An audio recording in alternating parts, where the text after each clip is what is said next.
Silakan duduk sebentar. Ibu-ibu, bapak-bapak, saudari-saudara, nanti tanggal hari ini Minggu tanggal 12, 19, 26. Tanggal 26 November itu adalah Misa Kudus dan pengurapan untuk orang sakit, dan itu adalah yang terakhir untuk tahun ini.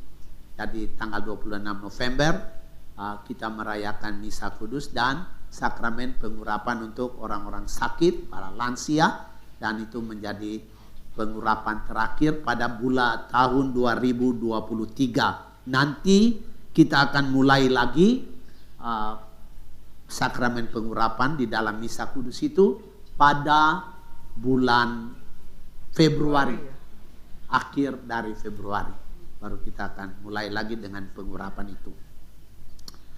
Lalu kemudian permenungan kita pada hari ini sebenarnya itu permenungan tentang perjalanan hidup kita masing-masing. Kita hidup di dalam gereja, dan di dalam gereja ya kadang-kadang kita tidak kurang atau tidak mawas diri dengan baik. Artinya kita seperti 5 gadis yang bawa lampu tapi tidak bawa minyak. Tapi juga ada orang yang betul-betul mawas diri sehingga dia tidak hanya bawa lampu tapi juga bawa minyak. Nah, ini dalam kehidupan beriman kita kadang-kadang kita mengalami ini. Kenapa kita seperti begitu? Ada yang mawas diri, ada yang tidak mawas diri, karena masalahnya ini tidak datang-datang ini mempelainya. Tadi dalam Injil dikatakan, lama dia, tunggu-tunggu kok tidak datang. Akhirnya kita semua bisa mengantuk juga. Tetapi tiba-tiba dia datang. Mempelai pasti datang, pasti datang. Nah, cuma karena saatnya itu tidak ada yang tahu. Saat kematian kita itu tidak ada yang tahu. Tapi saya tidak suka pakai kata mati. Saat keberangkatan kita pulang itu tidak ada yang tahu. Dengan pesawat apa, tiket kita mahal atau tidak, dengan penerbangan apa, dengan kapal apa, di mana kita terjadi itu, kapan itu, bagaimana terjadi, apakah matinya baik-baik atau matinya jatuh dari pesawat, tidak ada yang tahu. Maka kita mesti betul-betul mawas diri, atau dengan kata lain, hidup seolah-olah besok saya mati. Begitu. Jadi kita mesti tetap berjaga, waspada, dan siap sedia. Jadi ya terutama untuk mengubah kehidupan kita. Tadi dalam doa terakhir itu kita katakan, Tuhan, kami sudah terima ini, tubuh dan darahmu, ubahlah kami.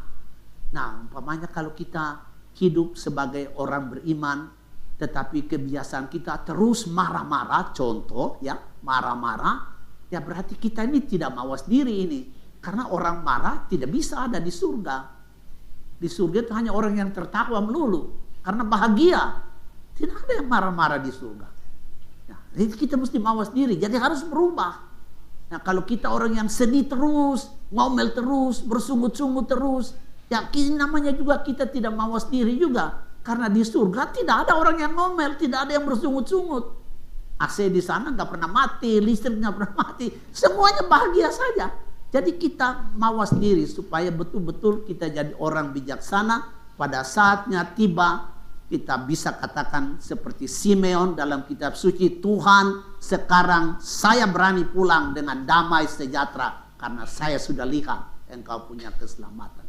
Ibu bapak jangan lupa, surga itu dekat sekali dengan kita. Dekat, surga itu tidak jauh, tidak jauh. Neraka sungguh ada, api penyucian sungguh ada. Dan surga itu dekat sekali dengan kita. Kita masih hidup, tetapi kita sudah dengar nyanyian-nyanyian di sana itu. Wah, merdu sekali. Jadi kita harus mawas diri supaya pada saat itu datang, saya masuk ke sana, ke surga itu. Amin. Mari kita mohon berkat Tuhan.